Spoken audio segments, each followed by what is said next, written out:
Scenes may not be suitable for very young audiences. Parental guidance is recommended. Ang programang ito ay naglalabas ng sensitibong eksena at impormasyon. Striktong patnubay at gabay ng magulang ang kailangan.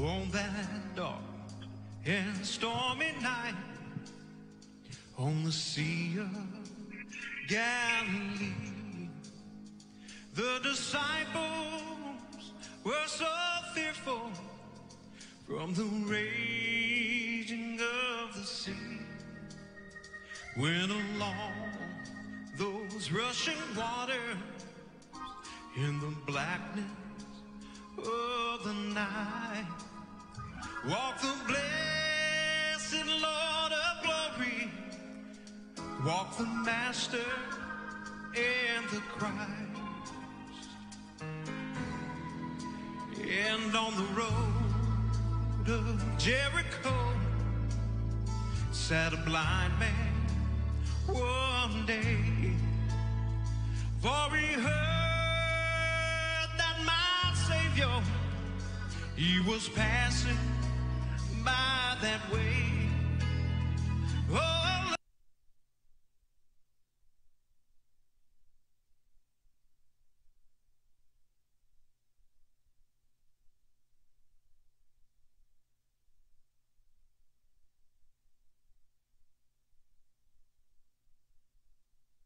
Purihin ang ating Panginoon, isa pong magandang Biyernes na umaga sa lahat sa pangalan ng ating Panginoong Jesucristo. Kamusta na po kayo? Napakabilis ng ating araw, mga kapatid. During nga na nagagalak po tayo that we have now come to another part of the week na kung saan ay ating pong nakakita ang katapatan ng Diyos mula Lunes hanggang Biyernes. Tayo po ay muling magkakasama sa isang oras, mga kapatid, na kung saan tayo ay nagpupuri, nagpapasalamat na yung biyaya po ng ating Diyos ay ating mararanasan. Kamusta na po kayo, mga kapatid? Wow, napakagandang araw ngayon, mainit. So kanina po ay nagbigay ng kalatas ang National Risk National Risk Reduction Management, mga kapatid. Hindi lang medyo, lumindol pala kanina, hindi ko rin po rin naramdaman. Pero ganun pa man, salamat na ligtas po tayo. Yan po ay nasa bandang Batangas area ang nagkaroon po ng paglilindol. Kaya tapos na po kayo, mga kapatid, naway okay lang po kayo. Ang Diyos ay ating pong kasama, ang Diyos po ay ating pong pinapupurihan, pinasasalamatan sa umagang ito. Amen. So tayo muna ay magpasalamat sa Diyos. Hilingin natin ang kanyang gabay sa ating pong pagpapalatuntunan sa oras na ito. Tayo po'y manalangin, dakilang Diyos, sa umagang ito nagpapasalamat kami muli sa pagkakataong binigay mo sa amin upang sa himpapawid at sa loob ng isang oras, kami po ay yung pagpalain. Maranasan po namin ang iyong kagilagilalas na biyaya. Ikaw muli ay magpagaling, magbago, magpakalakas o Diyos, at inilig namin ang patuloy mong pag-ipo at pagkilos sa Diyos sa aming mga sitwasyon. Lord, we continually pray for the nation of Israel, na sa mga panahon ito, ikaw o Diyos, ang aming pong pinagkakanlungan. Ingatan niyo po ang bansang ito na alam namin ay minamahal mo, Diyos. We ask you for your will, kung anong kalooban niyo po sa sitwasyon po ng kalagayan po ng giyera diyan sa part ng Middle East. At tulungan niyo po sila, Panginoon, maging matatag at mapangyari po ang iyong nais, o Diyos, sa lahat ng panahon. Kaya mahal ka namin, Panginoon. Again, we offer you our thanksgiving, our praise to this beautiful morning. Ito po aming dalangin, Panginoon namin Jesus, and everybody say, Amen. Praise the Lord. Excuse me po. So, good morning sa lahat ng ating pong mga tagapakinig at salamat po sa ating mga unang tumunghay sa ating palatuntunan. Good morning, Sister Emeline Beso, Sister Margie Salga, pagpalain kayo ng ating Panginoon, Sister Vic Pagtakhan, good morning po. Amen. Tatay Noel Premnes, Sister Lani Lacchio, amen. Pagpalain po kayo ng ating Panginoon at patuloy po natin i-share ang ating palatuntunan. Mga kapatid, siya nga pala, kung hindi pa po kayo subscriber ng ating YouTube channel, ito po ay Tatak TMC. Pindutin niyo po ang notification bell at lagay niyo po all para notified po kayo sa ating mga bagong uploaded videos. And then kung hindi pa rin po kayo follower ng ating church page, Touch Ministry Center UPC, kayo po ay malaya po namin hinikayat na mag-follow po sa amin pong FB page upang ika nga po maging follow. Mag-updated din po kayo sa mga programa po dito sa amin na lokal na iglesia, mga kapatid. And of course, kayo po ay patuloy naming hinihimok mag-partner sa amin sa pamamagitan ng pagbibigay ng anumang halaga sa ating GCash account na 0995-843-7149. Kaya salamat sa ating Panginoon, mga kapatid. Ano po, na nagpapatuloy po tayo sa ating pong programa dahil po ito sa inyo pong pagtulong, mga anak ng Diyos. So salamat po sa pagkakataong ito. Ang TMC Church ay patuloy po namin hinihimok. Tulungan niyo po kami. Nais kami po nasa fundraising stage kung saan ay nag-raise kami ng halaga para mabili po ang lupa na ibibigay sa amin ng Panginoon. At ginawa po ito sa pamamagitan ng aming po mga products. So meron po kaming Siomai Jaira, mga kapatid. So pwede kayo bumili ng per pack, 130 po yan. At meron 30 pieces. Kaya kung bibili kayo sa pwesto, yan po ay 20 pesos, 4 na piraso. Pero malalaki po siya at masarap. Kaya pwede po kayong umorder at mag-reseller. Kung nais po ninyo, kontakin nyo lang po kami sa number ng GCash na yan. And of course, meron din po kaming what we call chili sauce garlic. Yan po ay 100 pesos per bottle. Pwede rin po kayo mag-reseller kung nais nyo po ito. Napakasarap, gawa ng ating mga kapatiran. At marami po ang bumibili niyan. So, yung ating pong chili garlic sauce or oil ay 100 pesos po yan. Yan. At meron din po tayong yung tinatawag na Yummy Gong, mga kapatid. Yan ay 80 pesos per bottle naman. So pwede po kayong bumili niyan, 80 pesos lang po yan, mga kapatid. Kung gusto nyo maging reseller, ay pwede po kayong kumontak sa amin. At ang church po ay pinalad na meron po kaming stall dyan po sa Immaculada Conception College. At hanapin nyo lang po yung TMC Food House. At kami po may malaking food cart dyan. At sa kapwesto, pwede kayong mag-dine-in. Pwede po kumain ng kwek-kwek, ng tinatawag na hot tea, at iba pang mga ulam, mga kapatid. Ano? Dahil ang ulam po ay may munggo, may bangus pa rin, mga kapatid, at anlilugaw, okay? At may mami, mga kapatid. Di na tayo masyado nagpaparis dahil marami pong parisan dito sa tabi-tabi. So doon tayo kung saan tayo magaling. Ayan. Kaya meron din po tayong pinibentang mga soft drinks, tubig, mga kapatid, at yelo. Meron tayong binibentang mga cube ice. So, dito na po kayo bumili, mga kapatid. Bawat panahon na bumibili po kayo ay marami po ang nakikinabang, mga kapatid. Alright, lalo na po gawain ng ating pong dakilang Diyos. Amen. So, patuloy po natin i-share ang ating programa. Kung po habang nagsasalita po ay nag-share din ako ng ating program, mga kapatid. Salamat sa biyaya po ng ating pong dakilang Diyos. Amen? Alright, so habang magpapatuloy tayo, good morning, Sister Merly Espiritu, pagpalain kayo ng ating Panginoon. Makinig muna tayo ng papuring awit, sabayan natin. Excuse me po. Ang IBC Choir, habang sila po ay aawit ng kapurihan sa ating pong Panginoon. Sabayan natin sila. At habang tayo nag-share, ay maaari po tayo, mga kapatid, ika nga po makinig ng papuring awit song. Take it away, Brother Arv. God bless you.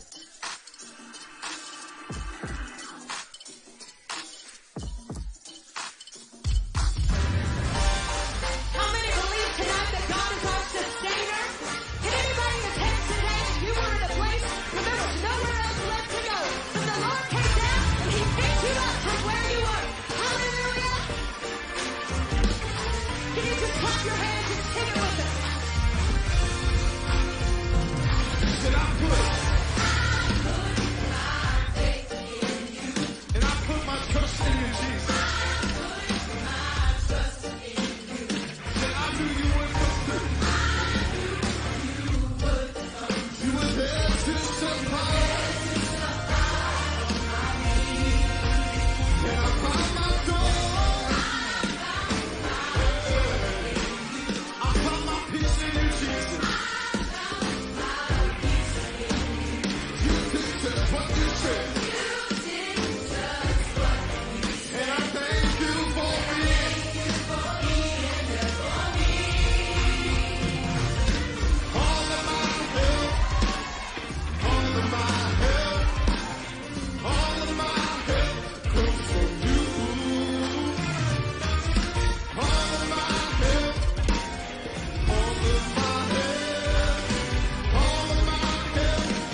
Praise the Lord. Grabe ano, sabi ng awit, grabe kapag ating kilala ang Panginoon, ay pupurihin natin siya, pasasalamatan natin siya sa lahat ng panahon. Grabe.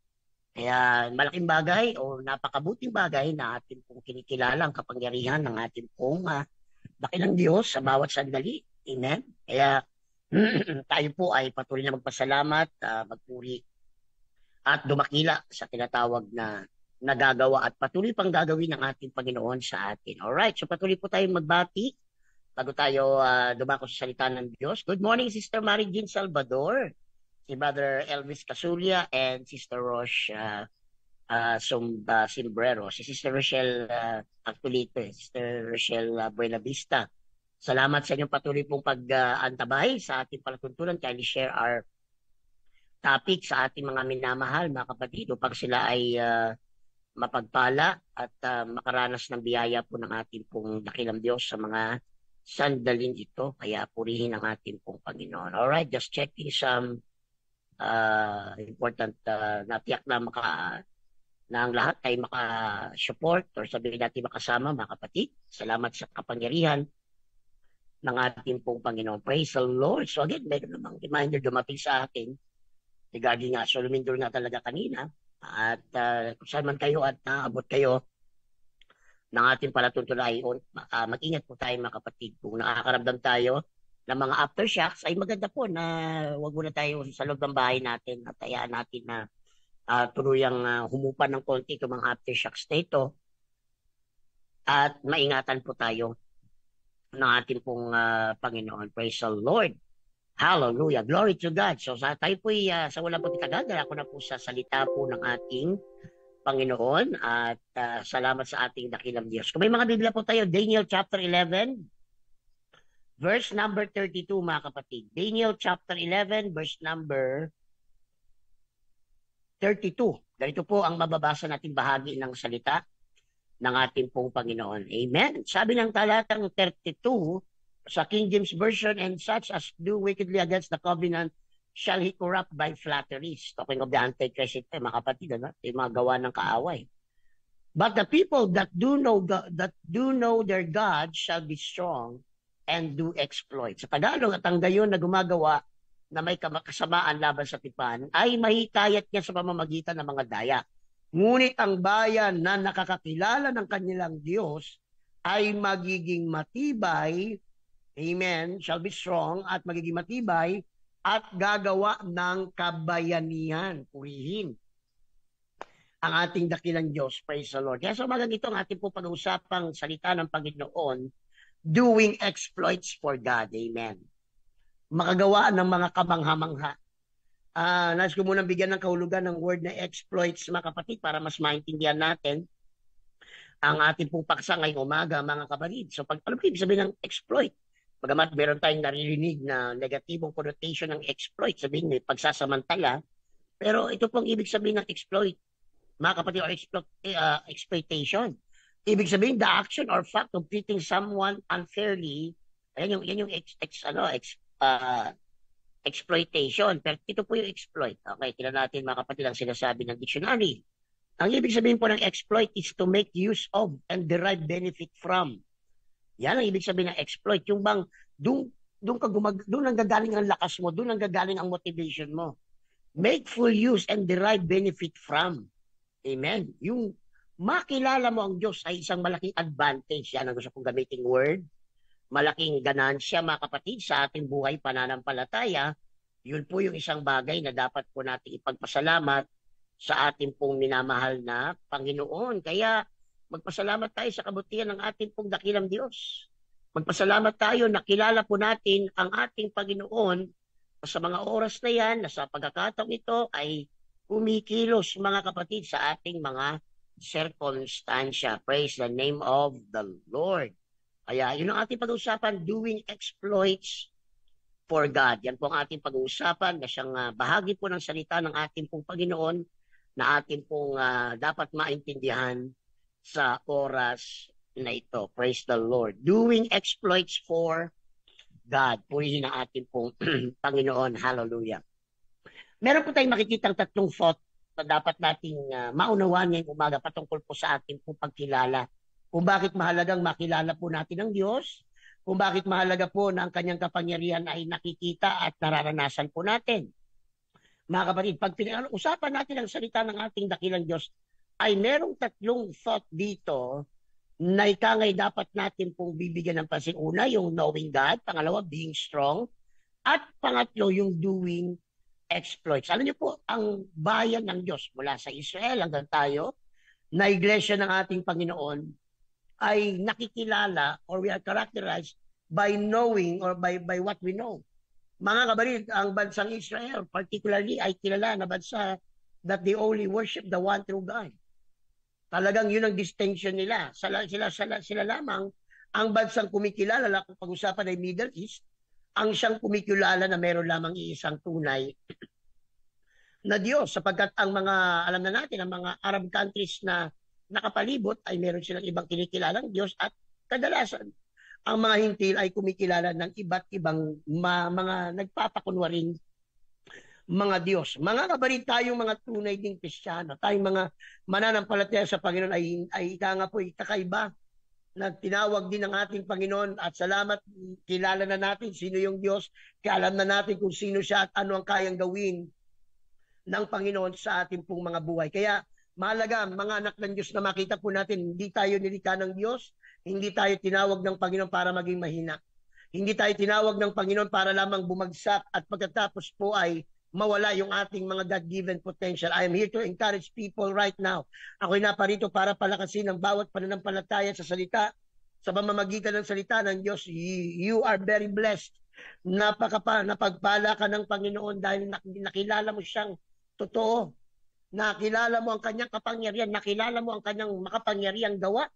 Kaya sino tayo, mga kabarid, para tayo ay panghinaan ng loob, para tayo po ay mawala sa layunin ng ating pong dakilang Diyos. Sa lahat po ng mga nakikinig at dumadaan sa pag-uga ng kanyang pananampalataya, huwag kang panghinaan ng loob. May Diyos tayong makapangyarihan sa lahat. May Diyos tayong patuloy pang gagawa ng himala sa ating mga buhay kung papayagan po natin at hayaan natin ang Diyos ay kumilos.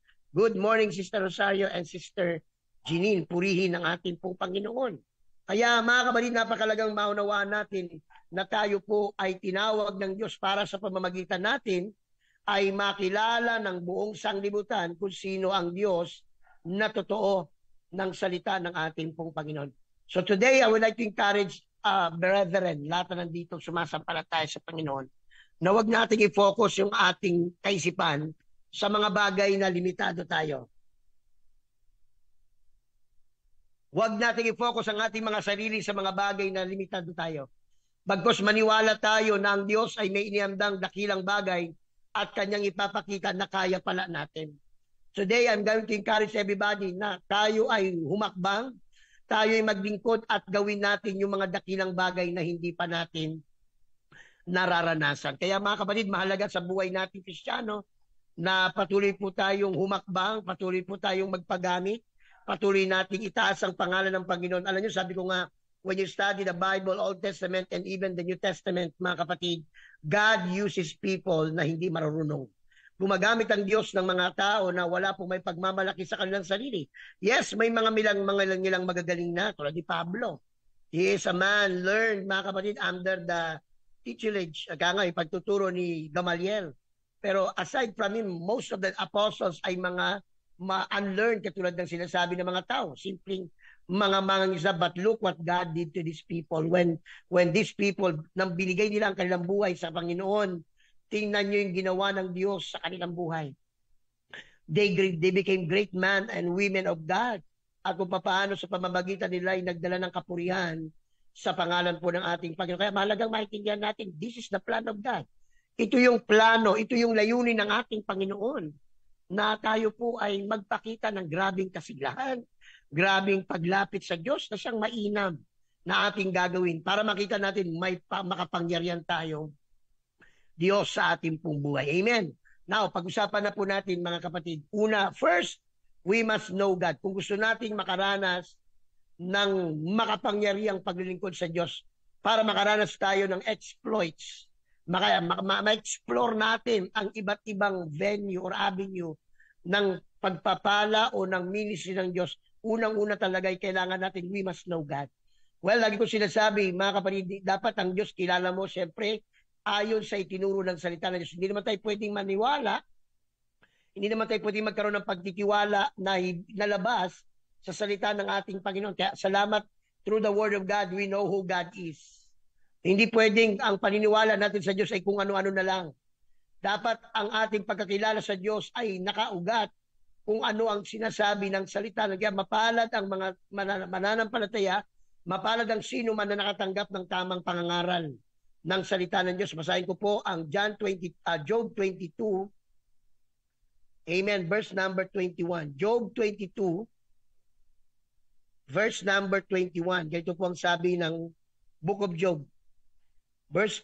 Chapter 22, verse number 21. Amen.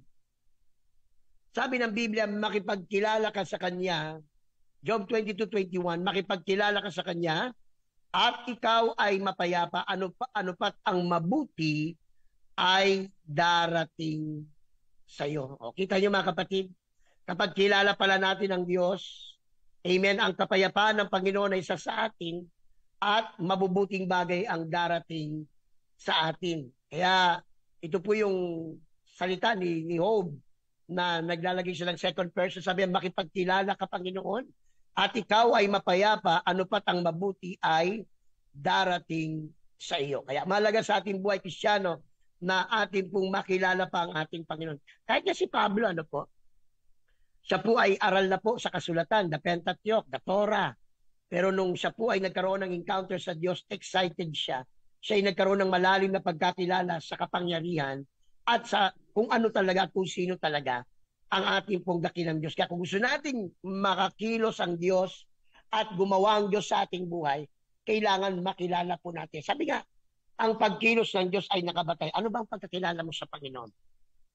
Maraming pagkakataon sa Book of Gospel na lumutang ang pag-alilangan ng mga tao because maraming pagkakataon hindi nakakilos ang Diyos nang dapat because they don't know God. Hindi nila kilala ng lubusan ng ating Panginoon. Pero sabi ko nga, higit sa anumang aral, dapat kilala natin ang Diyos ng personal. Makikilala natin ang Panginoon kapag tayo mayroong close relationship sa ating pong dakilang Diyos. Kailangan mag-spend tayo ng time para makilala natin ang Diyos. Kung paanong nakikilala natin ang tao sa ating pakipag-ugnayan sa Kanya, dapat ganun din tayo sa Panginoon. Alright? So paano ba natin makilala ng lubusan ng ating Panginoon? How do we get to know God? So number one, we get to know Him as we spend time in communion and in fellowship with Him. Huwag nating payagan na yung Diyos ay parang alien or parang hindi natin kilala. Kung kaya't mahalaga na kung gusto natin na makilala ang Diyos, spend time in communion and in fellowship with Him. Kailan nagaganap yun? When we spend time in prayer. Kapag ating pong tinatanggap ang salita ng ating Panginoon, yun ang panahon na nagpapakilala ang Diyos sa atin. Makikilala natin ang Panginoon. Sa panahon umuupo tayo, we kneel down, and we hear what God will say. Mga kabarid, kung ikaw ay matagal na sa Panginoon, chances are kilala mo na ang Panginoon. Bagamat marami pa tayong gustong matuklasan sa Diyos, pero ikaw yung mananampalataya, lalo kayo matatagal, ay hindi na basta-basta gigewang. Why? You already know God. Alam nyo na kung paano siya kumilos. Alam mo na po kung ano ang kanyang ugali. Alam nyo na po kung ano ang kanyang kapamaraanan. Ganun po ang paglalarawan. So if you want to know God, kailangan maglalaan tayo ng oras. Amen. Alam nyo mga kapatid, napakalaga sa anumang relationship that we spend time with one another para mas lalo po maging makulay, malalim ang pagkakilala natin. Ito man ay sa kaibigan, asawa, kapatid sa Panginoon, lalo na po sa atin pong dakilang Diyos. Pag kilala po natin ang Panginoon, hindi po tayo mag-aalinlangan sa Kanya. Kilala na po natin ang Panginoon, hindi na po tayo magtatanong. Bakit? Alam mo kung bakit. Alam mo na kung paano siya kumilos. Alam mo na kung paano siya gumawa. Kaya ang prayer natin ngayong umaga, Lord, magpakilala ka. At hayaan mo Diyos, mahayag ka sa buhay ko. Kaya if you really want to do great things for God, kailangan kilala mo na siya. Praise the Lord. Ikaw ay nasa yugto na kung saan hindi mo na tinatanong, bakit ganito, Panginoon, akala ko ba? Kaya may word ng mga akala na term. Dapat sa panahon ito, dapat alam mo, yes, Lord, magtitiwala ako sa iyo dahil alam ko, mayroon kang magandang gagawin. Kaya pag narinig ko na yan sa bibig ng mga mananampalataya, ako'y napapangiti. Ibig sabihin, kilala na niya ang Panginoon. Pero kung lagi ka nagtatanong, bakit ganito, ay kailangan mo pang lumalim. Spend time with God. Dahil yan po panahon na nagpapakilala ang Diyos. Pangalawa, we get to know Him as we listen to Him speaking to us. Katulad ng sinabi ko mga kabarid, makikilala nyo ang tao kapag lagi kayo nakikipag-usap, napapakinggan nyo sila. Alam nyo mga kapatid, ang Diyos ay buhay. Ang Diyos ay hanggang ngayon nangungusap sa kanyang mga anak. At ang pangunahing ginagamit ng Panginoon para mangusap, of course, is the Word of God. Kaya ngayon, nagtuturo po ako ng Word of God. Naniniwala ko ginagamit ito ng Diyos para mangusap sa ilan. Alright? So yung ating personal Bible reading, yung ating pakikinig sa salita ng Diyos, yung ating pakikinig sa tinig ng banal na Espiritu, yan ay kaparaanan niya for Him to speak to us. Kaya alam niyo kung bakit namin dinidevelop ang journaling sa buhay ng Kristiyano? Kasi yung journaling, yan ang paraan para makita natin ano ba natutunan ko sa pagpe-pray? Ano bang natutunan ko sa pagbabasa ng banal na kasulatan? Kung kaya, tayo po ay gumagawa ng ganitong spiritual activity, yung journaling. So we get to know God when we learn to listen to Him. Sabi ko nga sa inyo, sabi nga ng isang nabasa kong parang principle, that within 5 minutes kung kayo po ay observant, may idea na kayo kung ang ugali ng kasama mo. May idea na kayo kung ang ugali ng iyong kapatid. May idea na kayo sa ugali ng iyong nililigawan o dili kaya ng first time mong ma-meet as a friend. Pag naka-encounter ka, alam mo kaagad, ano pala ito? Ito pala siya. Siya pala ay makwento. Ito pala, medyo tipid ang salita. So ngayon, alam na natin kung anong mga ugali na. Nakakatuwa pala itong kapatid na ito. Siya pala ay palatawa. Siya pala ay mahilig magpatawa. Ay, nakakatuwa naman yung kapatid natin ito. Siya pala ay madaling pakibagayan. So, the first 5 minutes, pero syempre, yung first 5 minutes, hindi mo pwedeng sabihin kilala mo na kasi introductory pa lang yan. Pero when you began to have this person, itong tao na ito,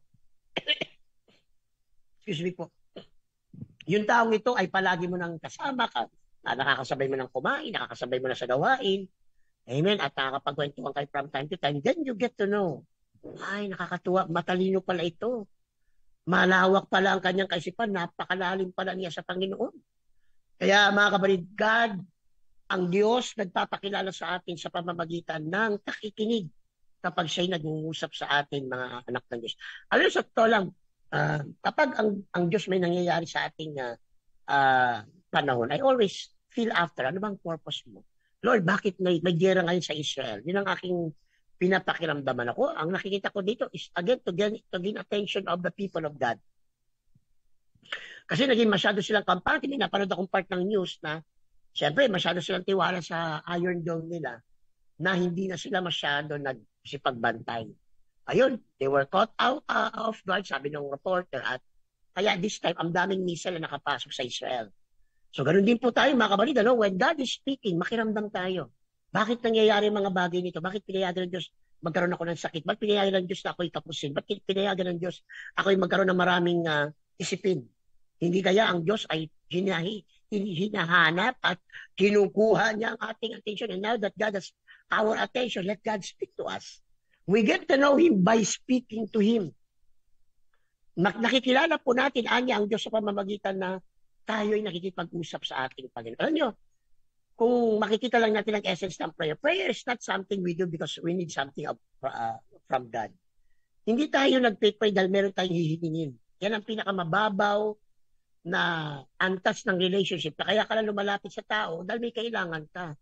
Hindi kaya maganda na kaya ka nakipag-usap dahil gusto natin pagtibayin yung ating samahan, yung ating pagkakakilanlan, di ba? That's why when we come to the Lord in prayer, hindi puro hingi. Nandun ka para makilala mo ang ating pong Panginoon. Kasi alam nyo mga kapatid, when you know your God and God knows you, hindi ka pa humihingi, ibibigay ng Panginoon. Why? Kasi kilala ka na ng Panginoon eh. Ako'y naniniwala. Alam ng Diyos kung anong kailangan mo ngayon. Hindi mo kailangan mag-beg, hindi mo kailangan umiyak. Hindi mo kailangan magsabi, Lord, ito ang kailangan ko, Panginoon. Good morning, Brother Eman, Sister Caroline, and Sister Princess. So mga kapatid, hindi mo kailangan magsabi ng kailangan mo. When God knows you, pag kilala ka ng Panginoon, ikaw ay magugulat how God, kumbaga nauna na ang Diyos, laging nauuna ang Diyos sa ating pangangailangan. Why? He knows you. Parang magulang sa anak. Alam niya kung ano paborito ng kanyang anak. Anak ko, paborito ng anak ko, ganito, Jollibee. At sa Jollibee, yung paborito, pag uuwi ako, may yun dadaling kong mga pagkain sa pamilya ko. Ako, yan ang aking, yan ang aking ugali. Pag basta galing ako sa gabi, pag uuwi ako, may pasalubong ako sa family at binibili ko kung ano yung gusto nila. Because I know them. Ilang taon ba na kami magkakasama sa isang bahay? So, ganun din sa ating Panginoon. When you know your God, alam mo kung nagpapasaya sa Panginoon. Pag kilala mo ka rin ng Diyos, alam din ng Diyos ang iyong pangangailangan. Unang tingin pa lang ng Diyos sa mukha mo. Alam na niya, malungkot ka. Unang tingin pa lang ng Diyos sa aura mo. Alam ng Diyos, may pinagdaraanan ka eh. Kaya para maabot natin ang ganyang relationship, we get to know God by constantly nakikipag-ugnayan ka. Hindi yung lalapit lang tayo sa Diyos kasi may problema na tayo. Lalapit tayo sa Diyos dahil meron tayong mabigat na suliranin. Huwag po. Lalapit tayo sa Diyos dahil gusto nating makilala ang Panginoon ng lubos. Kaya nga magandang kaugalian, after mag-pray, mag-linger ka pa. Ako po, ang aking kaugalian, when after I pray, hindi pa ako tumatay sa aking kinaluluran. I just meditate on the Lord. Lord, ano pong mensahe mo ngayong umaga? Lord, anong gusto mong sabihin sa akin? Anong gusto mong mensahe para sa yung mga anak? So we get to know God by speaking to Him. Makipag-usap tayo. Sabi ko nga sa inyo, karamihan ng ating mga impression sa tao ay mababaw humalik. Kasi binabatay lang natin ang ating pong pagkakilala sa tao sa kanilang aura o sa kanilang... Try to get to know them. Makipag-usap ka, malalaman nyo, mukha lang nila ang mabagsik. Mukha lang nila ang parang matapang, pero mababait sila. Sabi ko nga sa inyo, wala na tayong mababago sa mukha. Yan na talaga yan. Yan yung pinaka-frame. Pero ano ba namang, matuto naman tayong ngumiti. Yan. Matuto naman tayong ngumiti, mga kapatid, para hindi naman nakakatakot minsan ng ating mukha. Naalala ko, Sister Apple, meron kami young people na babae na lumapit sa akin. Pero, mga kapatid, lumapit siya para magpapayo sa akin. So, pag upo namin sa office ko, hindi ko makakalimutan. Pag upo, bigla siya umiyak. Ay, sister, bakit? Sabi niya, kasi po nakakatakot ang iyong mukha. Alam niyo, nung nasabihan ako ng ganon, doon ako nagsimulang tumingin sa salamin. Matapang ba mukha ko? So, doon naging eye-opener yun. Kaya tayo mga leader, pag-aralan natin huwag maging mukha. Kung matapang naman na talaga mukha natin, aralin pa rin natin maging approachable. Aralin pa rin natin maging masaya. Kaya simula nun, nagsimula akong mag-aral ng umiti. Kasi alam niyo, nung bata ako sa Panginoon, at yung gagayahin ito, hindi po spiritual maturity yung hindi ka marunong tumawa, kalokohan yan. Akala ko, pag ikaw ay mature na Kristiyano, hindi ka na marunong tumawa, kailangan, kamusta ka? Seryoso ko sa paglilingkod sa Panginoon, ha? Huwag mo akong bibiro-biroin. So yan, nagsasalubong yung kilay ko. But that encounter opened my mind. Hindi pala dapat ang leader mukhang mabagsik. Dapat tayo po ay approachable. Kaya nag-aaral ako ngumiti, mga kapatid. Nga lang, hindi ako yung palangitiin na labas yung ipin dahil yung shape ng aking labi ay hindi katulad ng iba na pag-umiti. Kayong umiti na labas. Masyado namang lalaki ang pisngi ko. So I just smile. Okay? So you need to, kaya ang tanong ko sa inyo mga kapatid, kilala niyo na ba ang pastor niyo? Kilala niyo na ba ang leader niyo? Kayo mga leader, kilala niyo na ba ang mga membro na binigay sa'yo ng Panginoon? You get to know them. Kasi sa totoo lang, chances are, ang pagkakilala natin sa tao, depende lang din sa narinig natin at impression natin sa tao. Wag naman po. Akala mo mabagsik, akala mo ay matapang, pero pag nakilala mo, napakababait. And that, yan yung na-proven ko sa church natin. Marami tayong mga leader, mukhang mababagsik, pero pag nakausap nyo, ang babait, mga kapatid. They love God. They love the church. Kaya kung gusto po ninyo makilala, spend time with them. Speak to them. Kaya nga yung PID, maganda i-apply sa zone. Yung PID, Personal Intentional Discipleship, i-apply natin sa mga cell group for us to know. Alam niyo, pag nagsimula kayo makipag-usap sa mga kapatiran, you get to know, marami pala silang sitwasyon. Kaya pala ganito ang kanilang upkeep ng buhay kasi ito po yung sitwasyon. Ito yung mga pinagdaraanan nila. Kaya get to know. Well, spend time. At sa pag ko ito, wag lang. Minsan kasi pwede ba upo tayo, din kape tayo. Hey, hindi tayo mo naman magkape. O talagang merienda tayo sa Jollibee. And then habang nagmimerienda, you get to know the person. Okay? Hindi naman natin makikilala ang kapatiran kung hindi naman natin nakakausap eh. Ako as a pastor sa sitwasyon natin, napakarami na natin yan at nadami pa. Yung pakikipagkwenton kahit ilang minuto, malaking bagay sa akin. Ako, kamusta ka na? Or nag-PPM ako para makamusta po kayo. Paraan po yun. Kaya yung simpleng tanong ko, kumain na po ba kayo? Ano? Yan po pamamaraan ko para malaman niyo, your pastor cares for you. Praise God. Tapos nga sabi ko sa Brixton. Sige, sino rito hindi kumain ng, hindi pa po kumakain, hindi na kumakain 3 meses. Ang purpose ko kahit ito tinatanong, kasi talagang pakakainin ko. Kasi ayaw ko pong naglilingkod na sila sa Panginoon, gutom pa rin sila o parang sila po ay kapos. Sapagkat gusto kong makilala nila ang Panginoon na ang Diyos ay mabuti, na ang Diyos ay tapat. At panglima, we get to know Him by observing His ways of working. Alam niyo, pag nakilala po natin ang Panginoon, meron na kayong idea na ganito ang Diyos kumilos. Kaya sabi ko sa inyo, bakit ko po nasabi na pagdating sa mga immediate needs, sasagot kagad ng Diyos. Kasi na-obserbahan ko, pag-usapan ay araw-araw na pangangailangan, tutugon kagad ng Diyos eh. Subukan nyo wala kayong pagkain, wala kayong pagkukunan ng makakain. Mag-pray kayo, magugulat kayo, may darating ngayon. Hindi bukas, ngayon mismo. Liban na lamang ang Diyos ay may tinuturo. Why? Because food is a daily need. Now, pagdating naman sa mga bagay na kailangan ng proseso, mag-iintay ka. Bawa, ganito, Lord, pagpahin ng blessing. Ako minsan nangingi ako ng pera sa Diyos. Yes, yun ang faith ko eh. Pag wala akong pera ay ask God to bless me financially kasi may mga paglalaan ako. Well, yan po ay pwedeng mangyari ngayon. Yan, mga alam ng Diyos, may deadline. Lord, sabi ko, Lord, I need money before this. Ano, nagugulat ako sa Diyos, ay dumarating. Sabi ko nga sa inyo, iba-iba tayo ng paraan ng pangungusap ng Diyos. Ako po, alam po na hindi dahil sa nananati ang aking palad, nakakapulot ako ng barya. Kaya ako pag may nagdadaanan akong barya, pinupulot ko yan eh, kasi mensahe ng Diyos sa akin eh. Sa akin kasi iba, pag barya na pulot ko, bills ang darating. Mga papel na blessing. Hindi yung bills na bayarin, kundi mga pambayad. That's why I understand this at naiintindihan ko po, naunawaan ko kasi nakilala ko po ang Diyos sa pamamagitan ng pag-obserba kung paano kumikilos ang Panginoon. Pero pag ang usapan ay karamdaman, kaligtasan, may process ang Panginoon eh. Alam niyo mga kapatid, ang katawang lupa natin ay binigyan ng Diyos ng natural healing capacity. Sabi ko nga sa inyo, the reason why nakakarinig tayo ng karamdaman na ngayon lang natin, naririnig sapagkat lumayo kasi talaga ang tao sa kung ano talaga ang tamang pagkain, mga kapatid. Marami sa atin ay kumakain po ng mga canned goods. Wala masama pag kailangan na mabilis ang luto. Pero ako po mga kapatid, lately, nagkaroon ako ng pagpapahalaga na gusto ko talaga kumain lagi ng fresh.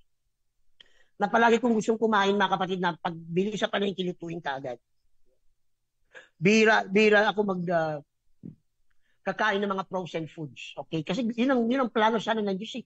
Yung kinakain natin fresh, pagkakatay, kainin ka agad. Ngayon, alam na natin, di ba? May mga iba, weeks bago mabenta yan.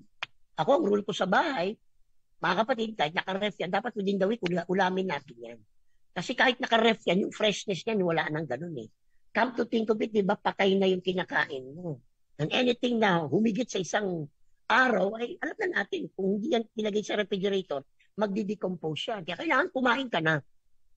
Pagkilala po natin ang ating Panginoon, paano siya gumalaw, hindi ka po mangangamba. Ngingiti ka ngayon, ay, may ginagawa ang Panginoon sa buhay ng aking kapatid, may ginagawa ang Diyos sa buhay ng church. Ganun ako mga kapatid. Kaya, when you tell me your problem, pag nalalaman ko ang inyong circumstance, minsan nangingiti ako dahil pinaparamdam sa akin ng Diyos kumikilos ang Diyos para sa Panginoon. Why?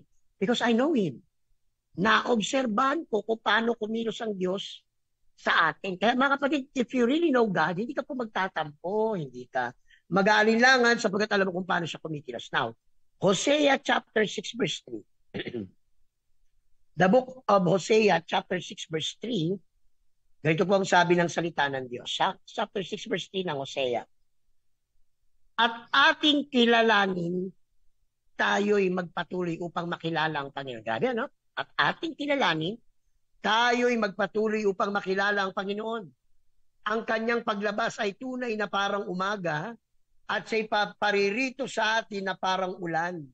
Na parang huling-huling ulan na dumidilig ng lupa. Bakit? Nilarawan ng Diyos sa ulan. Ano ba ang ulan? Darating siya sa tamang panahon. Diba? Hindi mo yan pwedeng pilitin. Sa teknolohiya, pwede. Pero sa natural na inog ng kalikasan, the rain will come at the right time. Diba tayo, anong tag-ulan natin? Nagsimula na ang either last, na-obserbahan ko, ang tag-ulan nagsisimula ng Mayo, pinaka-huling linggo bago mag-June. Yan ang pinaka basta normal ang weather, ha? Yan po kasi naging magsasaka po ako, kaya kahit wala akong television sa probinsya, alam namin magiging ulan na.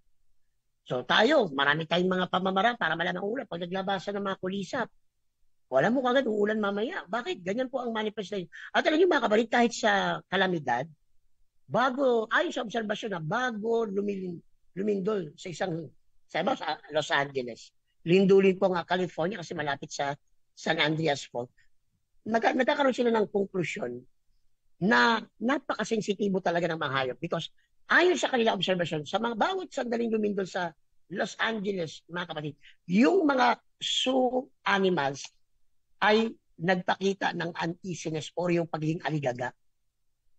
Noong una, akala nila, normal lang. Yung pala, may nararamdaman na sila sa ilalim. At hindi nga nagtaka, ilang oras na nakalipas, lumindol na po sa Los Angeles. Kaya mga kapatid, marunong tayong makiramdam. Bakit naglalabas ng makulisap? Bagamat wala talaga makapredict ng wala makapredict ng lindol. Pero ang Diyos nagbigay sa atin ng mga hayop, parang, bakit kaya aligaga ang mga hayop? Bakit kaya ang mga hayop ay hindi mapirmi? Yung pala, nagbabadya, pinapaunahan na tayo, may lindol na darating, kaya tayo ay magsipalanda na. Ayan. Kaya mga kapatid, mahalaga sa ating buhay Kristiyano. Itong 5 bagay, balikan ko po, paano natin makikilala ang Diyos? Again, spend time in communion and in fellowship with Him. Pangalawa, listen to Him speaking to us. Pangatlo, by speaking to Him. Pang-apat, mga kapatid, by observing His ways of working. Kung paano ba siya kumikilos, mga kapatid. Kapag ganyan ang ating gagawin, hindi tayo magugulat.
Okay, puri ng ating Diyos. Paumanhin. Ano bang part yung hindi nyo narinig? Okay, ulitin natin yung part na yon. Yung pangatlo, napakalagang maunawaan natin sa ating buhay. Na tayo po, pag naging malakas na tayo ay gagamitin ng Diyos para po sa iba. Mga kapatid, tanongin natin sarili, makakahugot ba ng lakas ang ibang kapatiran sa iyo pagkausap ka? Makakahugot ba si pastor ng kalakasan pag ikaw ang kausap? So that is the purpose of doing exploits. Amen. Na kapag ang Diyos pinalakas ka, ang purpose niyan, para yung lakas mo ay makaapekto ng iba. Kaya maganda po ngayong, alam mo sa sarili mo na ikaw ay may victory, sa sarili mo, ikaw ay mayroong pong dakilang bagay na maitutulong sa iba, maging kalakasan kanila. Maging kalakasan kanila. Maging ang Diyos ay makakilos. Pakilusin natin ang ating Panginoon. Kaya nga kami mga lingkod ng Diyos, lagi namin sinabi, Lord, kailangan namin maging malakas. Dahil maraming humuhugot sa amin ng lakas pag kami po ay nakakausap. Kaya kapansin niyo everyday, nagpaparamdam ako ng pastor niyo, nakakamusta kayo, inaalala kayo, para alam niyo, tayo ay pwedeng maging malakas. Pwede po tayong maging matibay para. Kaya mga leader, maging malakas po tayo para sa iba. Okay, minsan na parang nanglulumo tayo, pero sarili mo, ibigay mo yan sa Diyos. And eventually, our God will use you. Again, sabi ko kanina, bago nawala ng sound, nakikita ko sa ating iglesia na maraming pwedeng gamitin ng Diyos. And before I convince you, maganda ikaw mismo ang makakonvince sa sarili mo na kaya kang gamitin ng ating pong Panginoon. Kaya salamat sa biyaya po ng ating Panginoon, naway tulungan tayo ng Diyos. Sa sandaling ito, nakita po natin malaking bagay. Nakilala natin ang Diyos. Kaya alam po may gagawin siya. Kaya mga kapatid, tanong ko, gaano nyo kakilala ang Panginoon bago tayo mag-pray? Because if you really know Him, kung kilala mo ang Panginoon, hindi ka magtatanong, ba't ang bagal, Lord? Ba't parang wala ka? Okay lang yun. We will just worship the Lord because we know God's wisdom. Alam natin kung ano po ang time frame ng Diyos. Tayo po'y manalangin, mga kapatid. Oh, hallelujah, purihin ng Diyos. Hallelujah, purihin ka, Panginoon. Hallelujah, hallelujah, hallelujah. Mahal naming Diyos, sa araw na ito, nagpapasalamat kami na minsan pang nagpakahayag ka. Sa pamamagitan ng iyong salita na aming napakinggan, ay muli mong pinalala sa amin na ikaw ang Diyos na sabik makilala. Kami at kami naman makilala ka, O Diyos. Lord, dinadalangin ko po, Panginoon, sa gabing ito, naturuan mo kaming lagi maglaan ng oras sa hindi dahil may kailangan kami sa iyo, kundi dahil gusto namin kang makilala. Help us to love and laan ng oras para manalangin lang. Walang hihingin. Kundi ang purihin ka lang, ang pasalamatan ka lang, ang dakilain ka lang, O Diyos, sa kanilang buhay. Father God, help us na sa bawat sandali, habang tumatagal kami, habang lumalago kami, O Diyos, ay lalong tumataas ang pagkakilala sa Lord. Bakit kami matatakot? Bakit kami mangangamba? Alam namin, may Diyos. At ikaw ang Diyos na makapangyarihan sa lahat. Lord, dalangin ko po, ang lahat ng nakikinig, sila po'y pakainin mo, Panginoon. Thank you for the food that you are placing in our table. Salamat sa pagkain, Panginoon, na kami, O Diyos, ay binibigyan niyo man ng mga sagana. Salamat sa pagtugon mo sa aming mga problema, mga suliranin, mga problema, mga challenges, thank God, na nariyan ka. And Lord, hayaan niyo po din na kami ay paghugutan ng lakas ng mga kapatid, ng aming pamilya, ng aming mga kaibigan, na sa amin makita ang kalakasan ng gagaling siya. Kaya, salamat, O Diyos, because we know you, we can now do things according to your power, according to your will. Father God, dalangin ko po lahat po ng nalulungkot, lahat po na may pinagdaraanan, hindi na naintindihan ang kanilang mga sitwasyon, Lord, ay ipaunawa mo sa kanila. Naway ginamit mo, Diyos, ang aming po pagtuturo para lalo na malaman ang kanilang sitwasyon. Ganyan, Panginoon, ang mga may karamdaman, may ubo, sipon, amen, trangkaso, amen. Ako po, nakakalanas ako ng makatinglalamunan ngayon. But Lord, thank you. Ikaw ang Diyos sa aking manggagamot. Igawat mo, Panginoon, sa amin pong mga tagapakinig ang kagalingan. Amen, sa kanilang karamdaman. Ang may mga cancer, ang may mga bukol, hallelujah.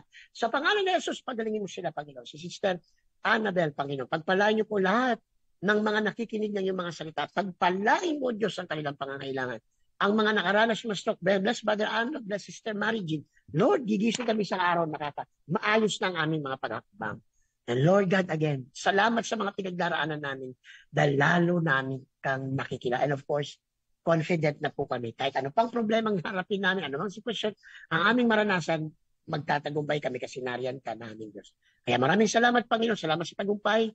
Salamat sa biyaya mo sa aming buhay. Itong aming dalangin, Panginoon namin Jesus. Amen and amen. Hallelujah. Kaya mga kapatid, magpakalakas tayo. At pagkilala na natin ang Diyos, lalo tayong magiging malakas.